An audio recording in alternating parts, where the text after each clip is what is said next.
नमस्कार, स्वागत है आप सभी का डीडी न्यूज में। आपके साथ अब तक के समाचार लेकर हाजिर हूं मैं संध्या शर्मा। आइए बुलेटिन की शुरुआत करते हैं हेडलाइंस के साथ। प्रधानमंत्री नरेंद्र मोदी आज मन की बात कार्यक्रम में देशवासियों के साथ विचार करेंगे साझा। मासिक रेडियो कार्यक्रम की होगी 118वीं कड़ी।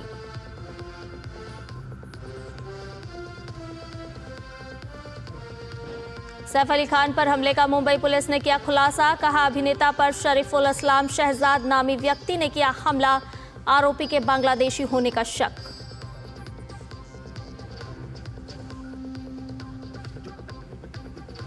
गृह मंत्री अमित शाह आज विजयवाड़ा में एनडीआरएफ के 20वें स्थापना दिवस कार्यक्रम में लेंगे भाग। राष्ट्रीय आपदा प्रबंधन संस्थान के दक्षिणी परिसर का करेंगे उद्घाटन।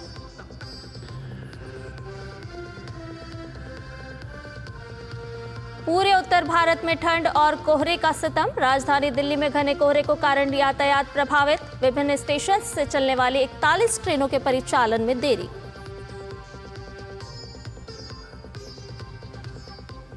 खो खो विश्व कप के फाइनल में पहुंची भारत की पुरुष और महिला टीम। दोनों वर्गों में आज नेपाल से होगी खिताबी भिड़ंत।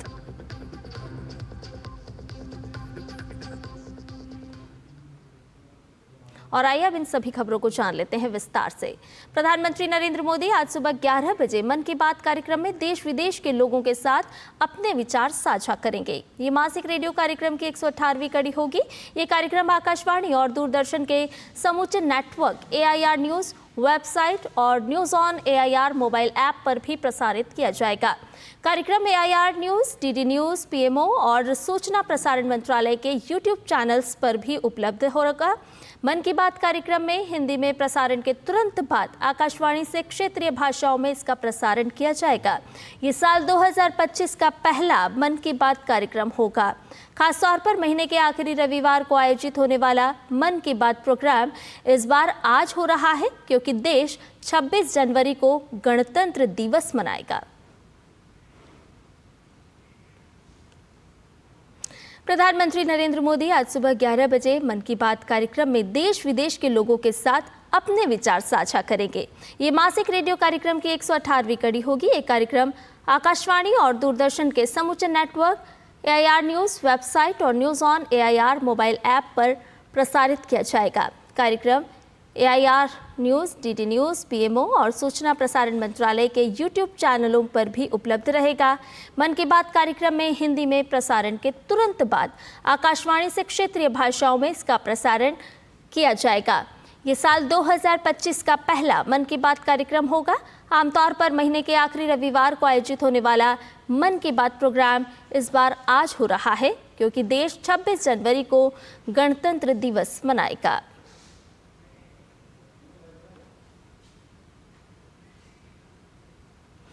और अब बात करते हैं सैफ पर आई बड़ी खबर की। जी हां, अभिनेता सैफ अली खान पर हमला करने वाले आरोपी से पूछताछ के बाद मुंबई पुलिस ने एक प्रेस कॉन्फ्रेंस की और इस दौरान पुलिस ने आरोपी और घटना को लेकर कई अहम खुलासे किए हैं। मुंबई पुलिस ने बताया कि आरोपी का मुख्य नाम मोहम्मद शरीफुल इस्लाम शहजाद है। आरोपी के पास कोई भारतीय दस्तावेज नहीं है और उसके बांग्लादेशी होने का शक है। जांच में आरोपी के बांग्लादेशी होने के सबूत भी मिले हैं।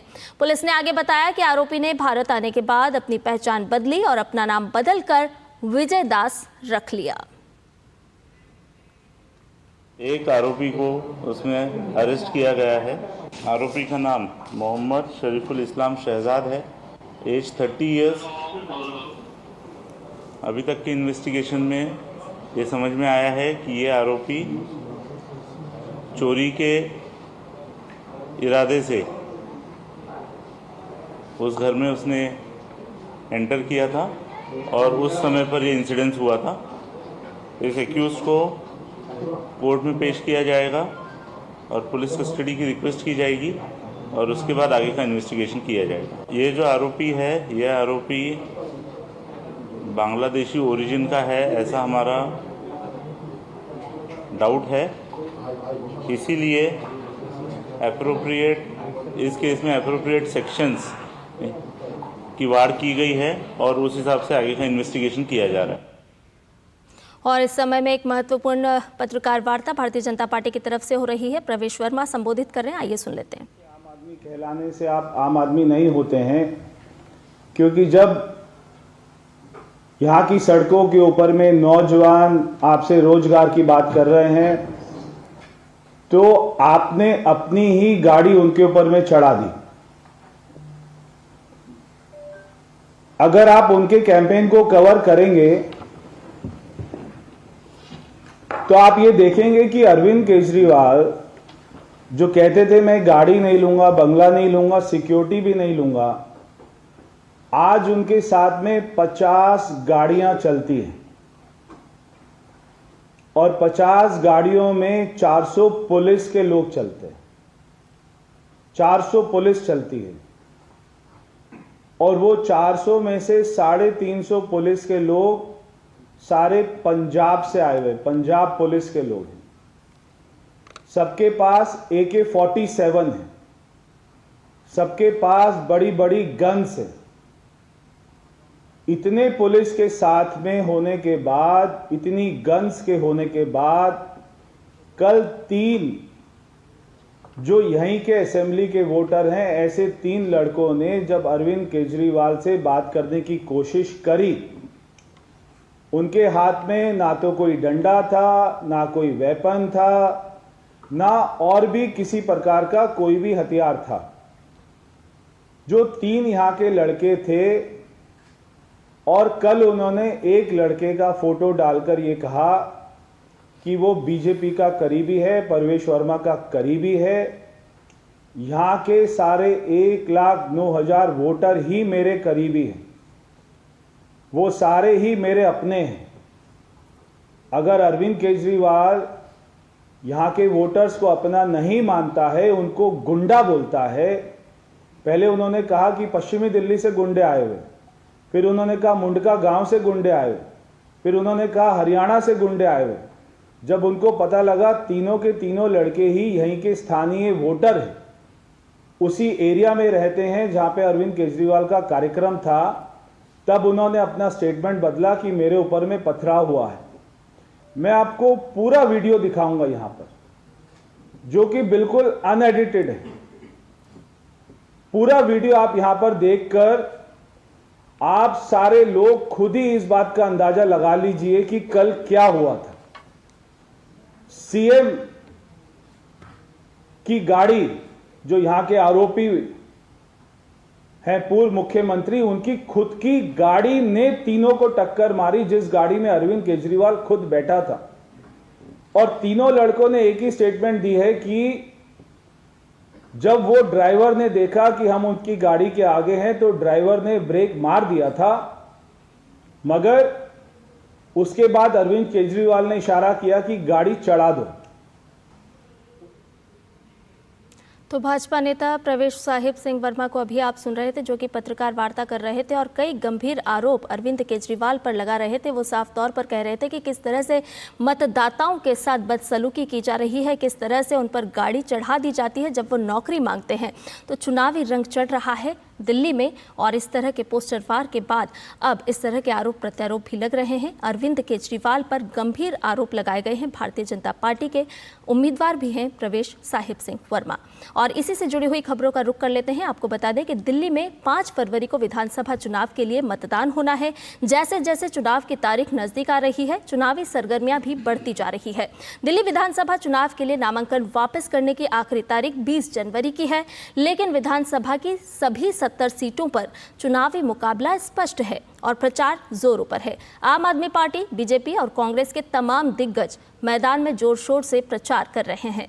बीजेपी को जीत दिलाने के लिए प्रधानमंत्री नरेंद्र मोदी 22 जनवरी को मेरा बूथ सबसे मजबूत कार्यक्रम के जरिए चुनावी रणनीतियों पर कार्यकर्ताओं से संवाद करेंगे और विचार साझा करेंगे।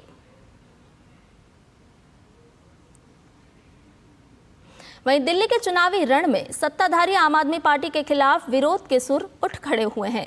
पार्टी की ही एक मौजूदा विधायक ने पार्टी सुप्रीमो को जमकर सुनाया।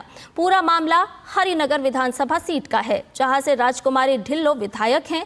उन्हें पहले पार्टी ने अपना उम्मीदवार घोषित किया था। हालांकि नामांकन से 2 दिन पहले ही पार्टी ने उनकी जगह हरिनगर सीट से सुरेंद्र सेतिया को अपना कैंडिडेट बनाने का ऐलान कर दिया।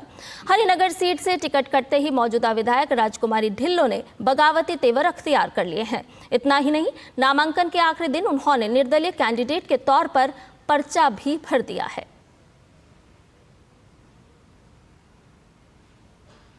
तो दिल्ली में चुनावी रंग चढ़ रहा है और ताज़ा अपडेट ले लेते हैं हमारे संवाददाता अमरेंद्र गुप्ता से। उनसे जानते हैं कि किस तरह का माहौल इस समय में दिल्ली में देखने को मिल रहा है। अमरेंद्र, सबसे पहले आपसे ये जानना चाहेंगे कि प्रधानमंत्री नरेंद्र मोदी मेरा बूथ सबसे मजबूत के दौरान कार्यकर्ताओं से संवाद करेंगे। राजनीतिक रूप चढ़ता जा रहा है। दिल्ली में हम देख रहे हैं कि चुनाव जैसे जैसे नज़दीक आ रहे हैं वैसे वैसे हर पार्टी, हर दल अपनी उम्मीदवारी के लिए लगातार काम कर रहे हैं।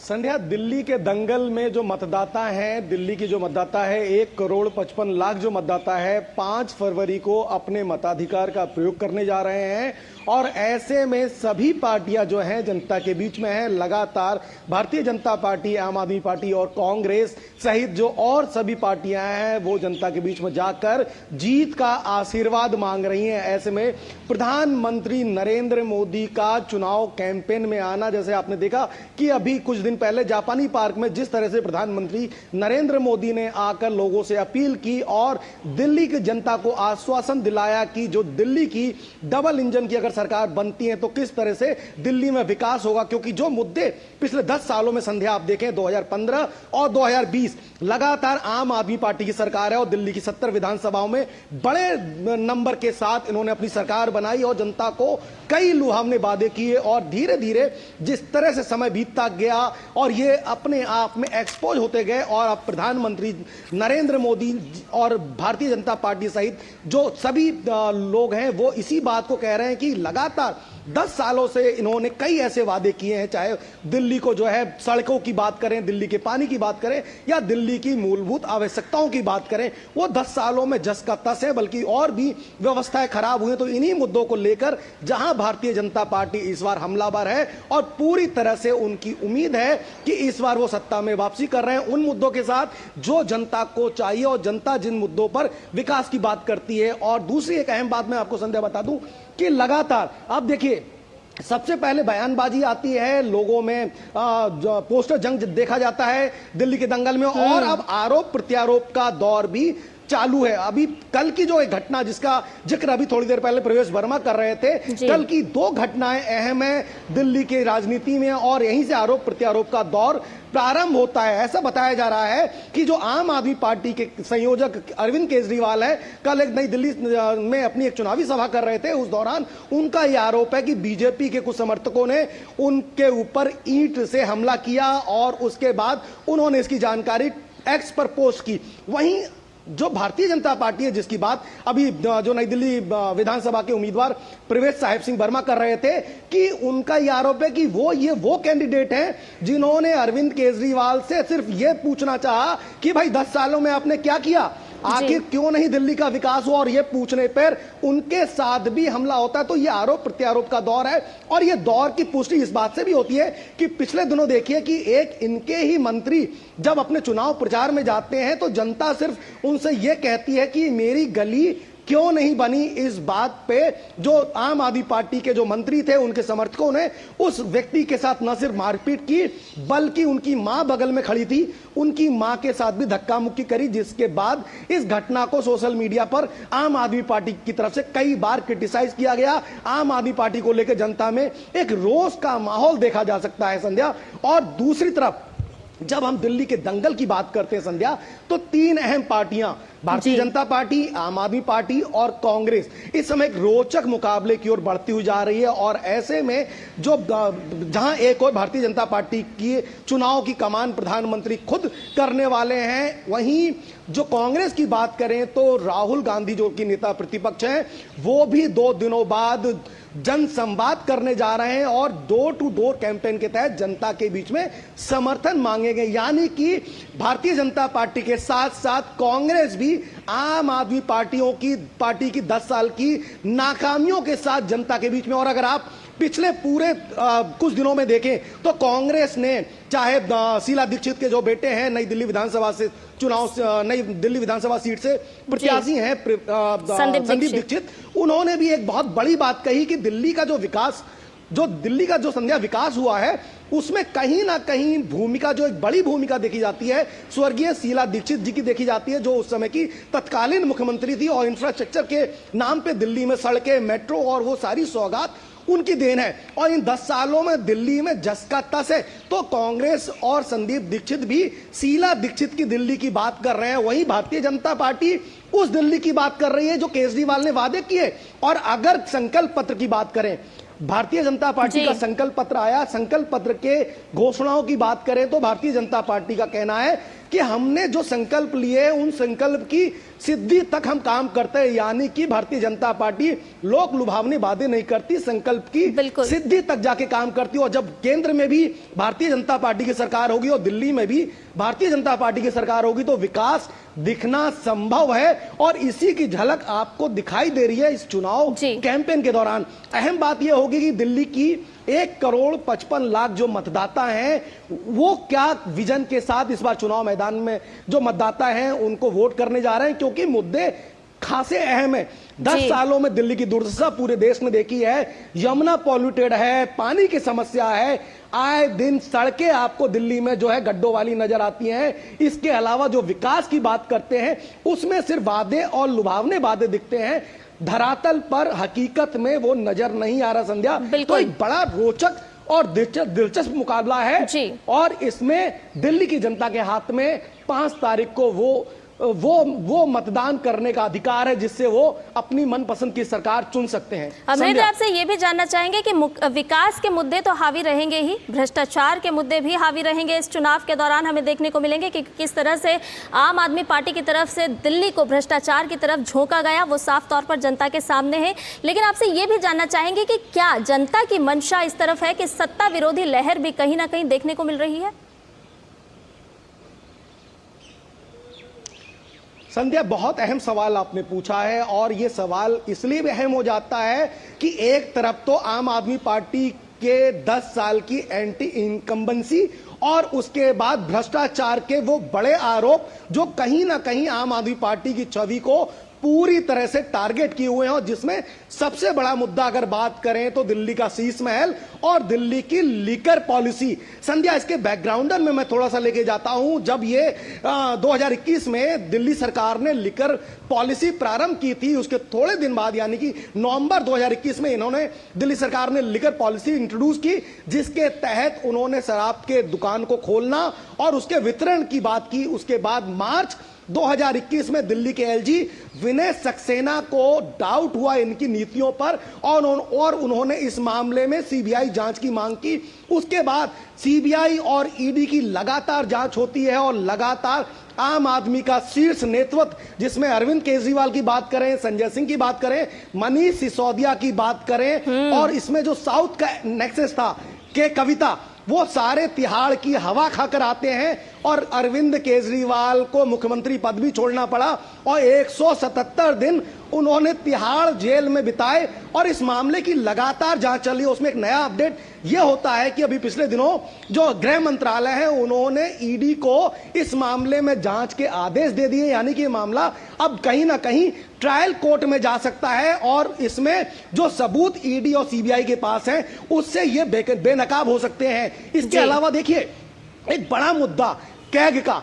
कैग जो है सरकारी काम के पारदर्शिता के लिए एक यूनिट है जो भारत सरकार सहित जितने भी सरकार हैं उनके कामों की पारदर्शिता करता है और वो एक रिपोर्ट देता है जिसको रिपोर्ट को टेबल करना होता है विधानसभा की पटल पर। आम आदमी पार्टी की सरकार ने पिछले कई सालों से जो कैग की रिपोर्ट थी, जो इनके घोटालों की एक रिपोर्ट है, उसको विधानसभा के टेबल पर नहीं रखा और इस बात की मांग लगातार दिल्ली के एलजी विनय सक्सेना कर रहे थे और उसके बाद इनको दिल्ली हाईकोर्ट से फटकार लगती है। शीश महल का मुद्दा है। शीश महल का मुद्दा इस समय सबसे ज्यादा दिल्ली की जनता जानना चाहती है कि आखिर क्या वजह है, क्या चीजें शीश महल में छुपी हैं जो अरविंद केजरीवाल सहित पूरी पार्टी छुपाना चाहती है। और मेरी तो कुछ जो प्रत्याशी हैं बीजेपी और आम आदमी पार्टी और कांग्रेस, उनसे बात हुई। उन्होंने एक बड़ा दिलचस्प वाकया बताया कि आम आदमी पार्टी के जो विधायक हैं उनकी एंट्री भी शीश महल तक नहीं होती, यानी कि जो जनता का चुना हुआ प्रतिनिधि, दिल्ली का मुख्यमंत्री, उसका सरकारी बंगला जनता के लिए होना चाहिए, वहां उनके प्रत्याशियों की भी एंट्री नहीं होती। तो बड़े अहम सवाल है और कहीं ना कहीं दिल्ली की जनता इस बार समझ रही है और वो मुद्दे भ्रष्टाचार के सामने हैं। तो इसी को लेके वो लोग इस बार अपने मताधिकार का प्रयोग करेंगे और विकास के नाम पर इस बार वोट पड़ेगा। संध्या, निश्चित तौर पर विकास के नाम पर वोट पड़ेगा। कई अहम मुद्दे हैं जिसको लेकर के अब जनता ने ठान ली है और कहीं ना कहीं उन्हीं को ध्यान में रखते हुए मतदान भी किया जाएगा। बहुत बहुत शुक्रिया अमरेंद्र, तमाम जानकारी हमसे साझा करने के लिए। और इसके साथ ही बुलेटिन में फिलहाल रुकने एक छोटे से ब्रेक के लिए जल्द हाजिर होंगे। जब धरती चीर कर निकलता है लोहे का पत्थर और मिलता है मोंगिया के जोश से, फिर तपता है, पिघलता है और बनता है फौलाद। अब होता है सरिया सारी खूबियों के साथ। मोंगिया स्टील, मजबूत देश का मजबूत सरिया। अरे अपने छोटे शहर में कितने सोलर लगाओगे? मेरी सेविंग ही लुटा दोगे अपने सोलर के वो स्टार्टअप में पापा, स्टार्टअप में। हाँ वही। आपने देखा नहीं, मोदी जी सोलर को कितना प्रमोट कर रहे हैं आजकल। देखो भाई, मोदी जी को ही बोलो तुम्हें बड़े शहर में सेट कर लें, वही खेलना अपना स्टार्टअप। मोदी जी ने छोटे शहरों में ही बड़े अवसर पैदा कर दिए हैं। डिजिटल इंडिया से, मार्केट लिंकेज से, नई स्टार्टअप पॉलिसी से, लोकल प्रोडक्ट के प्रमोशन से आज देश के 95% जिलों में स्टार्टअप्स खुल चुके हैं। 9 साल टियर 2, टियर 3 शहरों की स्टार्टअप क्रांति के, 9 साल स्टार्टअप इंडिया।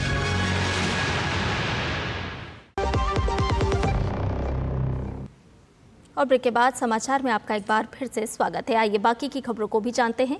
केंद्रीय गृह मंत्री अमित शाह आज आंध्र प्रदेश के विजयवाड़ा में राष्ट्रीय आपदा मोचन बल यानी कि एनडीआरएफ के 20वें स्थापना दिवस कार्यक्रम में शामिल होंगे। इस अवसर पर गृह मंत्री लगभग 220 करोड़ रुपए की परियोजनाओं का लोकार्पण और शिलान्यास भी करेंगे। अमित शाह 3 महत्वपूर्ण केंद्रों के परिसर का लोकार्पण करेंगे, जिनमें राष्ट्रीय आपदा प्रबंधन संस्थान का दक्षिणी परिसर, एनडीआरएफ की 10वीं वाहिनी तथा रीजनल रिस्पांस सेंटर और सुपौल 9वीं वाहिनी का परिसर शामिल है। गृहमंत्री हैदराबाद के राष्ट्रीय पुलिस अकादमी की नई इंटीग्रेटेड शूटिंग रेंज का शिलान्यास भी करेंगे। ये इंटीग्रेटेड शूटिंग रेंज 50 मीटर लंबी होगी और इसमें 10 लेन होंगी, जिनमें 10 व्यक्ति एक साथ फायरिंग अभ्यास कर सकते हैं। इस रेंज की अत्याधुनिक तकनीक अंतर्राष्ट्रीय मानकों के अनुरूप है और ये देश के सभी पुलिस संगठनों में अपनी तरह की अनूठी सुविधा होगी। इससे पहले गृहमंत्री अमित शाह कल आंध्र प्रदेश पहुंचे और उंडावल्ली स्थित मुख्यमंत्री आवास में मुख्यमंत्री चंद्रबाबू नायडू और उप मुख्यमंत्री पवन कल्याण से उन्होंने मुलाकात की।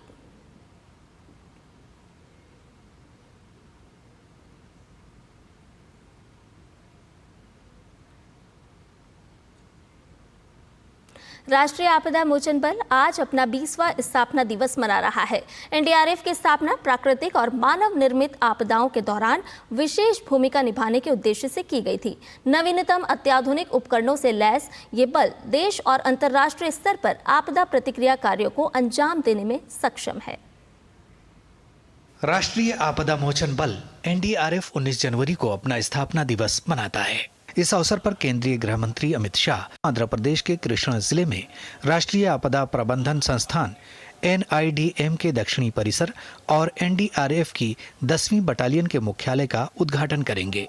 एनडीआरएफ की स्थापना 19 जनवरी 2006 को आपदा प्रबंधन अधिनियम 2005 के तहत की गई थी। वर्तमान में ये बल अपनी 16 बटालियनों के जरिए मानवीय और प्राकृतिक आपदाओं के दौरान विशेषज्ञ सहायता प्रदान करता है।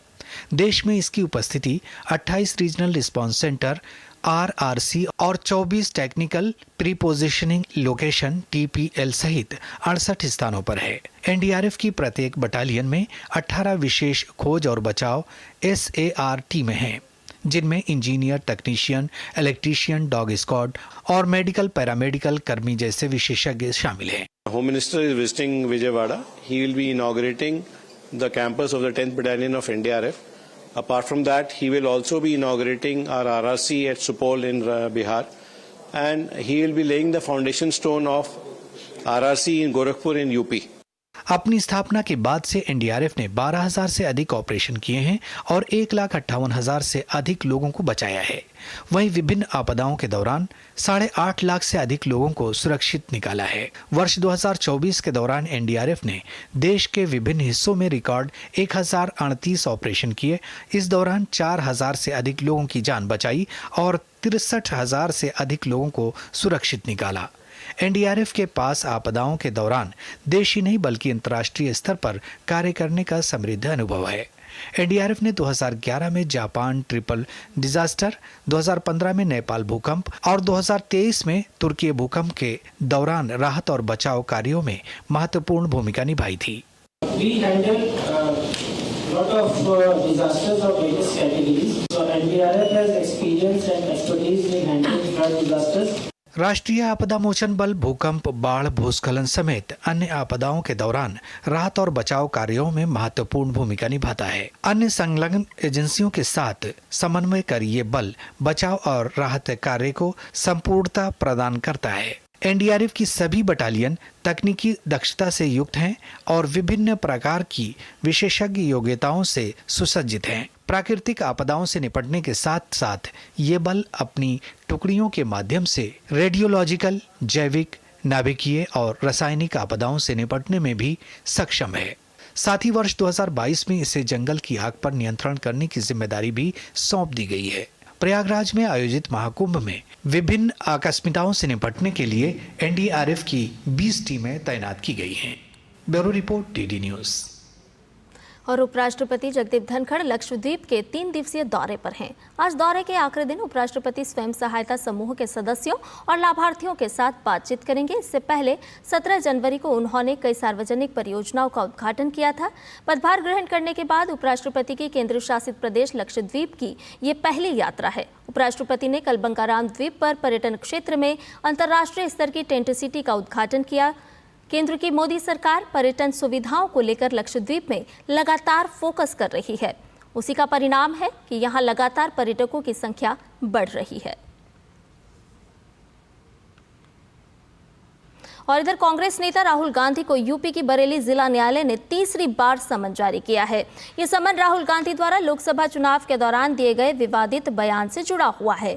पिछले चुनाव में राहुल गांधी के विवादित बयान पर हिंदू संगठन के पदाधिकारी ने याचिका दायर की थी और इस मामले में अदालत ने 2 बार समन जारी किया था, लेकिन राहुल गांधी नहीं पहुंचे। अब न्यायालय ने राहुल गांधी को तीसरी बार समन जारी किया है। राहुल गांधी को इस मामले में 17 जनवरी को कोर्ट में हाजिर होना था, लेकिन वे कोर्ट में हाजिर नहीं हुए, जिसके बाद कोर्ट ने इस मामले में सख्त रुख अपनाया है। बात मौसम की करते हैं। पहाड़ों पर जारी बर्फबारी के कारण उत्तर भारत में कड़ाके की सर्दी पड़ रही है। दिल्ली, यूपी, राजस्थान, बिहार, झारखंड, हरियाणा, पंजाब, चंडीगढ़ समेत कई और राज्यों में सर्दी के साथ कोहरा और शीतलहर का प्रकोप है। दिल्ली समेत पश्चिमी उत्तर प्रदेश में आज भी कोहरे और ठंड को लेकर अलर्ट जारी किया गया है। मौसम विभाग ने 20 जनवरी को असम और 21 जनवरी को मेघालय, नागालैंड, मणिपुर, मिजोरम और त्रिपुरा में घना कोहरा छाए रहने की चेतावनी जारी की है। वहीं दिल्ली मौसम केंद्र के मुताबिक पश्चिमी विक्षोभ अब 21 जनवरी की रात से सक्रिय होगा और इसके प्रभाव से 22 और 23 जनवरी को दिल्ली, नोएडा, गाजियाबाद और गुड़गांव सहित पूरे एनसीआर में बारिश होने की संभावना है। आईएमडी ने दिल्ली में आज न्यूनतम तापमान 11 डिग्री सेल्सियस और अधिकतम तापमान 19 डिग्री सेल्सियस रहने का अनुमान जताया है। मौसम विभाग ने तमिलनाडु, केरल और पुडुचेरी में भी बारिश का अनुमान व्यक्त किया है। इसके साथ ही 21 जनवरी को जम्मू कश्मीर, लद्दाख, गिलगित बाल्टिस्तान, मुजफ्फराबाद और हिमाचल प्रदेश में अलग अलग स्थानों पर गरज के साथ बारिश होने की संभावना है। वहीं 22 तारीख को हिमाचल प्रदेश में कोल्ड से लेकर चेतावनी जारी की गई है। पूरे उत्तर भारत में घने कोहरे की वजह से कई क्षेत्रों में दृश्यता शून्य रही और इससे हवाई सेवा और रेलवे दोनों प्रभावित हो रहे हैं। वहीं राजधानी दिल्ली में कोहरे की वजह से यातायात पर भी असर पड़ रहा है। ठंड के ठिठुरन के साथ घने कोहरे की दोहरी मार यात्रियों पर पड़ रही है। घने कोहरे के कारण विजिबिलिटी कम हो गई है, जिससे दिल्ली के विभिन्न स्टेशन से चलने वाली 41 ट्रेनें देरी से चल रही है। वहीं ट्रेनों की बिगड़ी समय सारिणी की वजह से यात्रियों को परेशानी का सामना करना पड़ रहा है।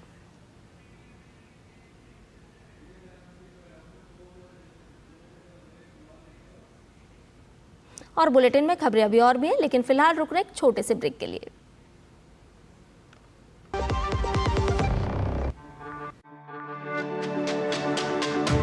मेरी पसंद, मेरी पसंद, मेरी पसंद, मेरी पसंद,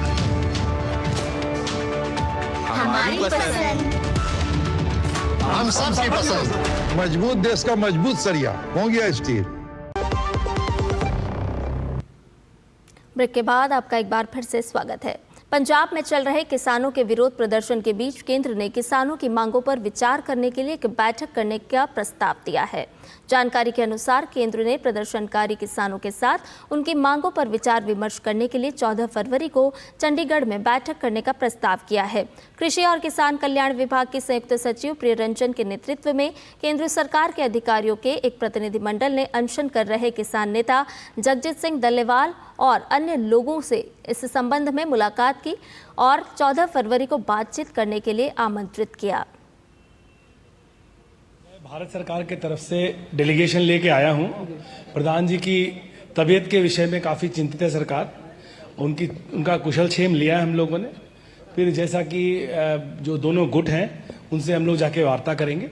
यही बात हुई कि जो गुट है दोनों उनसे हम बात करें। चिंता है तभी भारत सरकार से हम लोग एक हाई लेवल डेलीगेशन आया है जानने के लिए और कुछ रास्ता निकालने के लिए। भारतीय मोबिलिटी उद्योग के वर्ष 2030 तक दोगुना होने और 600 अरब अमेरिकी डॉलर को पार करने की संभावना है। थिंक टैंक, गूगल और बोस्टन कंसल्टिंग ग्रुप की रिपोर्ट में कहा गया है कि इलेक्ट्रिक शेयर्ड और कनेक्टेड मोबिलिटी जैसे उभरते राजस्व क्षेत्र पर इस उद्योग में वर्ष 2030 तक 100 अरब अमेरिकी डॉलर का योगदान कर सकते हैं, जबकि अधिकांश राजस्व नए इंटरनल कम्बसन इंजन ICA की बिक्री सहित वाहनों, वित्त और बीमा जैसे क्लासिक कंपोनेंट से आने की उम्मीद है। रिपोर्ट में कहा गया है कि इस क्षेत्र में कार्य कर रहे लगभग 51% लोगों ने इलेक्ट्रिक वाहन चार्जिंग बुनियादी ढांचे की अनुपलब्धता पर, 45% लोगों ने वाहन की अधिक लागत को लेकर, 31% लोगों ने बैटरी की लाइफ के बारे में और 20% लोगों ने 4 पहिया इलेक्ट्रिक वाहनों के विभिन्न मॉडल्स को लेकर चिंता व्यक्त की है। रिपोर्ट में यह भी कहा गया है कि भारत में लगभग 80% लोगों में इंफोटेनमेंट, रियल टाइम पार्किंग सहायता और चोरी रोकने जैसी सुविधाओं की भारी मांग है, जबकि रिमोट कंट्रोल जैसी विश्व स्तर पर लोकप्रिय सुविधाओं की मांग अपेक्षाकृत कम है।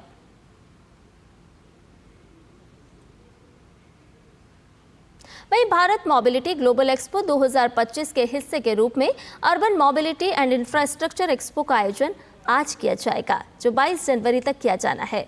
इस एक्सपो का आयोजन भारत मंडपम में किया जाएगा। इस अर्बन मोबिलिटी इंफ्रास्ट्रक्चर शो में शहरी परिवहन और स्थायी मोबिलिटी समाधानों को प्रदर्शित किया जाएगा। यहाँ अर्बन एयर मोबिलिटी पवेलियन भी आकर्षण का केंद्र होगा, जहाँ हरित और सुरक्षित शहरी परिवहन तकनीकों का प्रदर्शन होगा। बता दें कि प्रधानमंत्री नरेंद्र मोदी ने शुक्रवार को 6 दिवसीय भारत मोबिलिटी ग्लोबल एक्सपो 2025 का उद्घाटन किया। इस दौरान पीएम नरेंद्र मोदी ने 7C मोबिलिटी सॉल्यूशन दिया।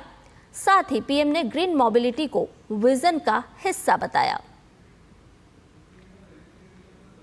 खबरों में बढ़ते हैं आगे। केंद्रीय वाणिज्य एवं उद्योग मंत्री पीयूष गोयल 3 दिवसीय ब्रुसेल्स के दौरे पर हैं। केंद्रीय वाणिज्य एवं उद्योग मंत्री यूरोपीय व्यापार एवं आर्थिक सुरक्षा सहयोग के आयुक्त मारोस शेफकोविक के साथ उच्च स्तरीय वार्ता के लिए बेल्जियम के ब्रुसेल्स में पहले दिन यूरोपीय संघ के व्यापार एवं आर्थिक सुरक्षा आयुक्त से मुलाकात की।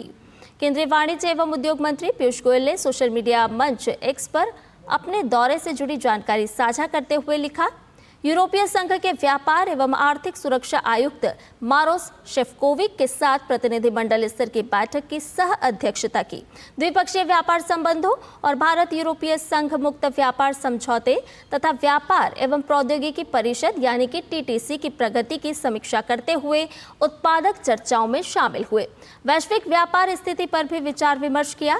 निष्पक्ष, संतुलित और न्याय संगत मुक्त व्यापार समझौते की दिशा में काम करने तथा TTC की दूसरी बैठक की आशा है।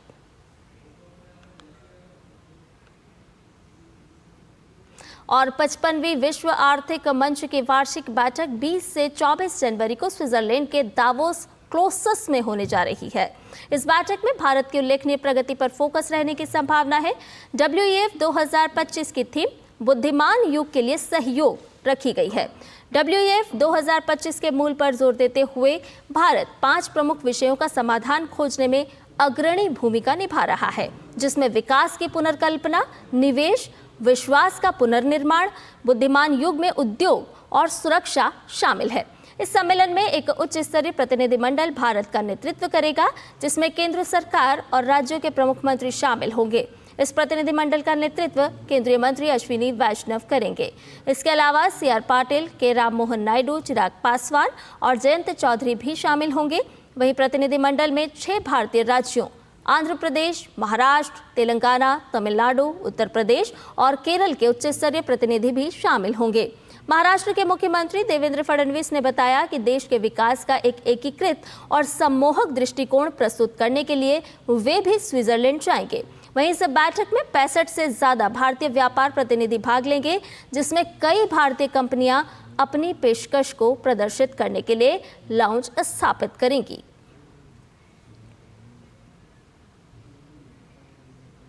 और अब बात दिव्य भव्य महाकुंभ की।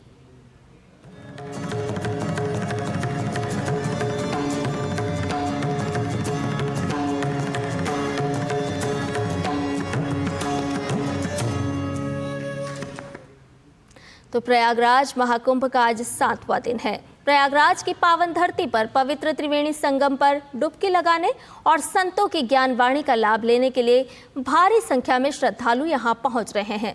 उत्तर प्रदेश सरकार के मुताबिक शनिवार तक करीब 7.25 करोड़ से ज्यादा श्रद्धालु पवित्र संगम में स्नान कर चुके हैं।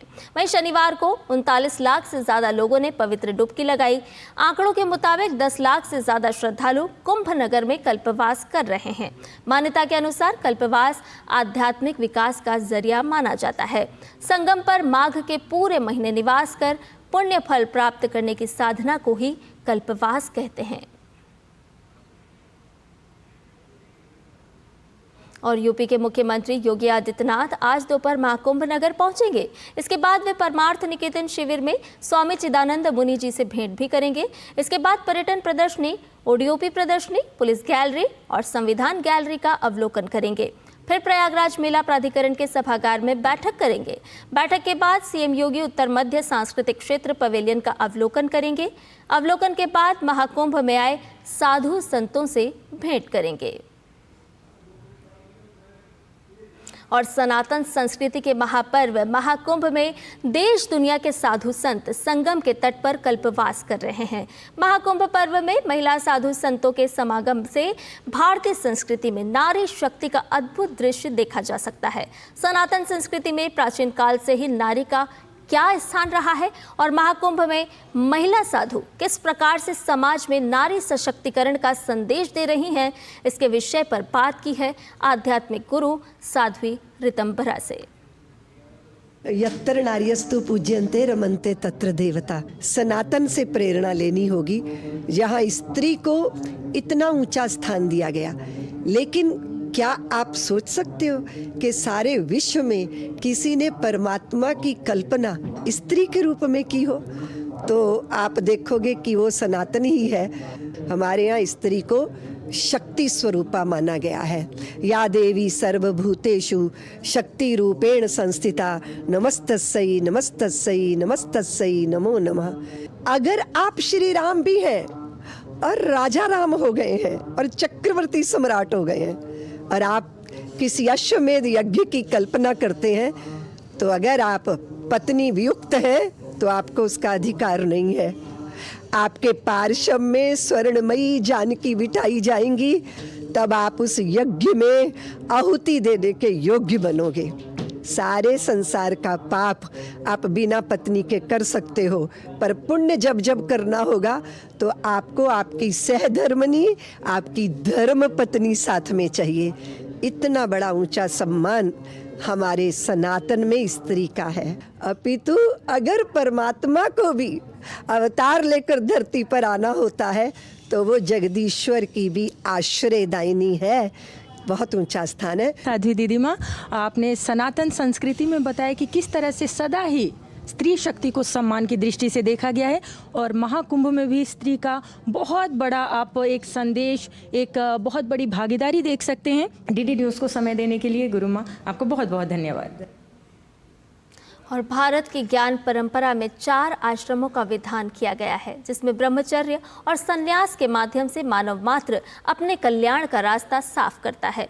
संन्यास आश्रम में भी शैव, वैष्णव और शाक्त संन्यास की परंपरा ज्यादा प्रचलित है। संन्यास परंपरा अंतिम आश्रम है, जिसके बाद सन्यासी अपना सर्वस्व, यहाँ तक कि अपने शरीर, मन, इंद्रियों, बुद्धि, चित्त, अहंकार को भगवान में ही अर्पित कर अपने आप को ब्रह्म चिंतन में लीन कर देते हैं। दंड संन्यास का विधान और उसके कर्तव्य को जानने के लिए महाकुंभ में हमारे संवाददाता अजय मिश्र ने स्वामी गोविंदानंद सरस्वती जी से बात की। आइए सुनते हैं।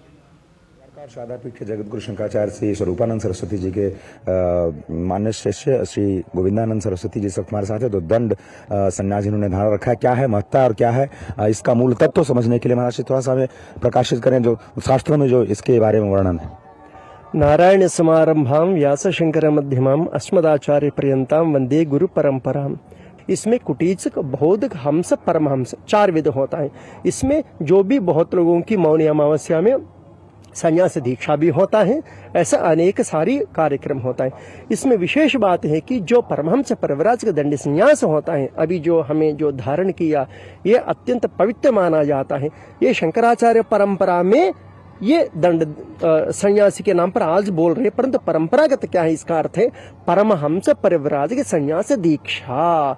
इसके लिए शास्त्रों में ये प्रमाण है कि शिष्य वटुहु ब्रह्मचारी, उसका मतलब एक ब्रह्मचारी, नहीं तो गृहस्थों में संन्यास लेना है तो गुरु समीपे गत्वा, गुरु के पास जाकर निवेदन करने के बाद 3 दिन की सावित्री प्रवेश करने के बाद तब दंड कमंडल युक्त सन्न, दंड कमंडल के साथ धारण करके गुरुजी के पास जाकर ब्रह्मोपदेश प्राप्त करना चाहिए। गुरुजी दंड नहीं देता है, शिष्य दंड लेकर ये दंड है। ये दंडों में भी अनेक प्रकार के दंड होता है। इसमें नारायण मताष्टक ही, दशभी ही, गोपाल दंड, अंतिम में अनंत दंड, अनंत तक का उसका 14 गांठ होता है। उसमें इस परंपरा के अनुसार इसको वैणव दंड बोलता है। दंड धारण मात्र इति पूज्यो रसंशय, दंड धारण मात्र से ही, क्योंकि नारायण दंड होने के कारण यति को पूज्य सन्यासी के रूप में देखना चाहिए। ये सांप्रदाय आचार्य शंकराचार्य की परंपरा की विधान है। परमहंस परिव्राजक का जो संन्यास धर्म है, उसके बाद उनके क्या कर्तव्य होते हैं और क्या अधिकार होते हैं? परमहंस परिव्राजक संन्यास तब भी बनता है सारे कर्मों से मुक्त होने के बाद, क्योंकि वित्तेषणा, लोकेषणा, पुत्रेषणा ये सारी छोड़ने के बाद ही अभी उसको कर्म करने की कोई नहीं होता है। कर्म करना है तो शिकायत पे तो होना चाहिए, सारी विरजाओं में त्याग कर लेता है। उसका एक ही है, प्रणवा के जप करते हुए मोक्ष के लिए निरंतर शरीर भावना से उठकर जीवात्मा परमात्मा एक ही है, महावाक्यों को चिंतन करते हुए मैं ब्रह्म ही हूं करके मुक्ति पाने के लिए ही साधना करना है। सारी काल संकल्पों से त्याग करने के बाद ही सम्यक न्यासः, ये सन्यासी बनता है। ये तो आपने देखा कि भगवत पाद शंकराचार्य जी ने जो 4 आमनाएं पीठ हैं, उसमें 4 अलग अलग जो परम वाक्य हैं, जिसको आपने महावाक्य बोला, उन महावाक्यों का उपदेश होता है और उसी को धारण करके, उस उपदेश को धारण करके उसी का निरंतर और चिंतन और मनन करते हुए जीवात्मा को परमात्मा से मिलाने का जो संयोग है सनातन धर्म में, चाहे वो किसी भी वर्ण का हो, किसी भी धर्म का हो, उसको मोक्ष प्राप्ति का जो परम फल है उससे वंचित नहीं किया गया है। कैमरामैन शिव सुमन के साथ अजय मिश्र, डीडी न्यूज, प्रयागराज।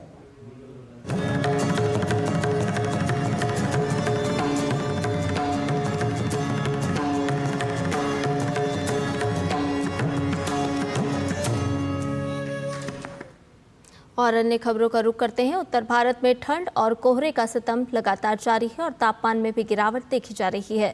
उत्तर भारत में बड़े पैमाने पर आलू की खेती होती है। इतनी ठंड में थोड़ी सी भी लापरवाही बरतने पर आलू की फसल को पाला मार सकता है।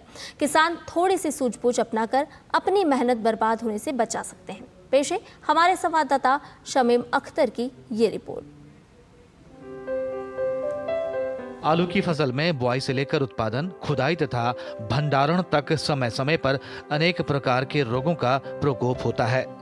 परंतु अत्यधिक नुकसान झुलसा रोग के कारण होता है। पाला पड़ने से आलू में झुलसा रोग की संभावना बढ़ जाती है।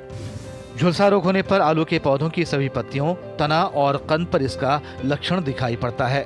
पत्तियों पर जलीय धब्बे दिखने लगते हैं जो बाद में गहरे भूरे तथा बैंगनी रंग में बदल जाते हैं। प्रभावित भाग के चारों तरफ हल्का पीला रंग का धब्बा बन जाता है जो धीरे धीरे आपस में मिल जाते हैं और पूरी पत्ती सूखी दिखाई देती है। अधिक प्रकोप में तनों, शाखाओं व कंदों पर भी काले रंग के धब्बे बन जाते हैं। इससे आलू का विकास रुक जाता है। ये सर्दी से ये होता है, आलू ये पत्ते जल जाते हैं। पत्ते जल जाने से थोड़ा आलू भी नुकसान होता है। आलू पे भी ये बर्फ़ पड़ने से रोग हो जाता है। इसमें ये होता है अगर पत्ते जल गए तो आलू पे इतना नुकसान होता है, आलू हरा भी बनता है, फिर आलू कम भी निकलता है। ये रोग लग रहा है खेतों में, आलू को ये पाले मार रहा है, ये पत्ता पीला पड़ रहा है, ये सूख जाएगा, आलू खत्म हो जाएगा। और गोभी पे रुआ आ रहा है और पालक का पत्ता जल रहा है। कृषि वैज्ञानिकों के अनुसार कुछ सावधानियां बरती जाएं तो अपनी फसलों को पाले के नुकसान से बचाया जा सकता है। वैज्ञानिक के झुलसा रोग दिखाई देते ही मैकोजिल 600 से 800 ग्राम का 200 लीटर पानी में घोल बनाकर 15 दिनों के अंतराल में प्रति एकड़ छिड़काव करने का मशवरा देते हैं। रोग फैलने की अवस्था तथा अनुकूल परिस्थिति में रिडोमिल MZ72 WP की 400 से 500 ग्राम दवा को 200 लीटर पानी में मिलाकर छिड़काव करें। आलू को झुलसा रोग से बचाए रखने के लिए हर संभव सिंचाई पर ध्यान देना चाहिए। पौधों को पाले से बचाने के लिए किसान खेतों में नमी बनाए रखें। इसके अलावा आलू की फसल में करीब 10 से 15 दिनों के अंतराल पर सिंचाई करनी चाहिए। आलू को ठंड से बचाने के लिए फसल के ऊपर प्लास्टिक की चादर डाल सकते हैं। रात के वक्त ही फसल को चादर से ढकें। दिन में तापमान में इजाफा होता है तब चादर को हटा दें। फसल को सूरज की रोशनी अवशोषित करने दें। अगर तापमान ज्यादा गिर गया है तो लकड़ी की राख का भी फसल पर छिड़काव किया जा सकता है। ऐसा करने से आलू की फसल को थोड़ी गर्मी मिल जाती है और फसल को पाला लगने की संभावना कम हो जाती है। शाम में मेड़ के आसपास धुआं करना चाहिए। सूखी पत्तियों और लकड़ी को जलाकर धुआं करें। धुआं का असर देर रात तक रहता है जिससे पाले का प्रभाव नहीं पड़ता। अगर किसान कृषि वैज्ञानिकों द्वारा सुझाए गए सावधानियों पर अमल करें तो अपनी फसल को पाले से बचा सकते हैं और मार्केट में इसको बेचकर वो अच्छा मुनाफा कमा सकते हैं। कैमरामैन उत्तम सिंह के साथ मैं शमीम अख्तर, DD न्यूज़, दिल्ली। और रुक करते हैं अंतर्राष्ट्रीय खबरों का। अमेरिका के नवनिर्वाचित राष्ट्रपति डोनाल्ड ट्रंप आज वॉशिंगटन DC में विक्ट्री रैली करेंगे। ट्रंप दूसरी बार राष्ट्रपति का कार्यभार संभालने से एक दिन पहले ये रैली कर रहे हैं। ट्रंप के शपथ ग्रहण के लिए तैयारियां जोरों पर है। ट्रंप के शपथ ग्रहण का पूरी दुनिया बड़ी बेसब्री से इंतजार कर रही है, लेकिन इससे पहले ट्रंप आज कैपिटल वन एरेना में make America great again victory rally को संबोधित करेंगे।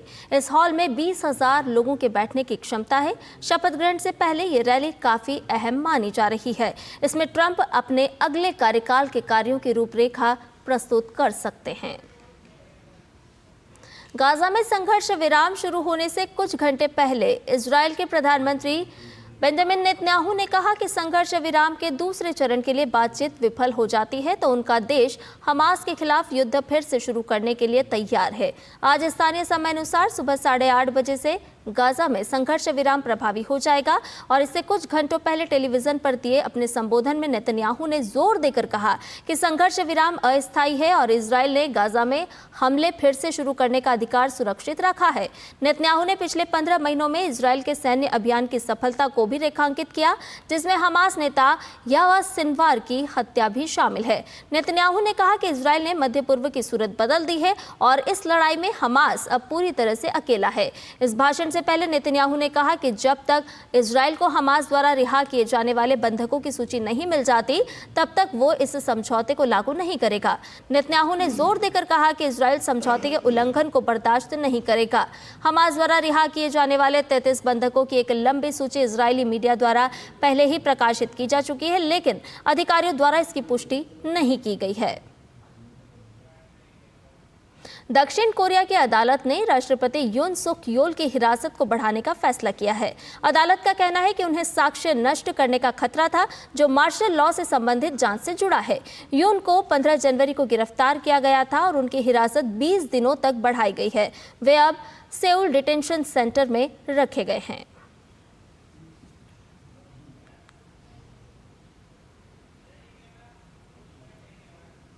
और इजरायली सेना ने गाजा पट्टी से बंधकों की रिहाई के लिए तैयारियां पूरी कर ली है, जो रविवार से प्रभावी होने वाले युद्ध विराम समझौते के तहत रिहा होंगे। सेना, स्वास्थ्य मंत्रालय और सुरक्षा एजेंसियों ने बंधकों को पेशेवर देखभाल देने की योजना बनाई है। युद्ध विराम समझौते के तहत 3 महिला बंधकों की रिहाई की भी उम्मीद है। यह समझौता इजरायल और हमास के बीच चल रहे 15 महीने पुराने युद्ध को समाप्त करने के उद्देश्य से है। नाइजीरिया के नाइजर राज्य में शनिवार को एक पेट्रोल टैंकर ट्रक पलटने से ईंधन का विस्फोट हुआ, जिसमें कम से कम 60 लोग मारे गए और कई लोग घायल हो गए। पीड़ितों में ज्यादातर गरीब स्थानीय निवासी शामिल थे जो फैलते पेट्रोल को इकट्ठा करने दौड़े थे। यह हादसा अक्टूबर में जिगावा राज्य में हुए विस्फोट के बाद एक और बड़ी त्रासदी है। नाइजीरिया में पेट्रोल की कीमतों में 400% से अधिक की वृद्धि हो चुकी है, जिससे देश गंभीर जीवन यापन संकट का सामना कर रहा है। और बात खेल की करते हैं। खो खो विश्व कप के फाइनल में भारतीय पुरुष टीम का सामना आज नेपाल की टीम से होगा। भारत की पुरुष टीम ने कल खेले गए सेमीफाइनल में दक्षिण अफ्रीका को 62-42 से हराया। वहीं भारतीय महिला टीम का भी मुकाबला आज फाइनल में नेपाल से होगा। महिला टीम ने भी कल खेले गए सेमीफाइनल में दक्षिण अफ्रीका को 66-16 से हराया।